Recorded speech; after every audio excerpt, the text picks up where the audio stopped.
আসসালামু আলাইকুম। ঢাকা শহর, যেখানে প্রতিটা মুহূর্ত ব্যস্ততা, যেখানে মানুষের দৃষ্টি চলে বিলবোর্ড, মোবাইল বা রাস্তায়, সেখানে আজ দেখা যাচ্ছে নতুন এক ধরনের দৃশ্য। কিছু তরুণ পিঠে ব্যাগ, আর সেই ব্যাগেই ঝুলছে ডিজিটাল ডিসপ্লে। তারা হাঁটছে ফুটপাতে, ওভারব্রিজে, মেট্রো স্টেশন, বড় বড় শপিং মল এলাকায়। এক হাতে মোবাইল, কাঁধে ব্যানার নয়, পিঠে পুরো একটা স্ক্রিন। কোম্পানির বিজ্ঞাপন বদলে গেছে, এবার বিজ্ঞাপন গিয়েছে রাস্তার মানুষের ভিড়ের মাঝে।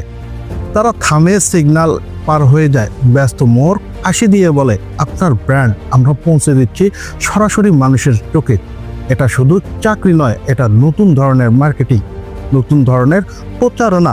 ঢাকার আকাশচুম্বী ভবন, রিকশার ঘন্টা, মেট্রোর আওয়াজ, আর তার মাঝেই ডিজিটাল স্ক্রিনের আলো। সময়ের সাথে বদলে যাচ্ছে প্রচারণার পথ। এটাই ভবিষ্যতের মার্কেটিং, চলমান বিজ্ঞাপন, চলমান প্রচারণা, চলমান স্বপ্ন।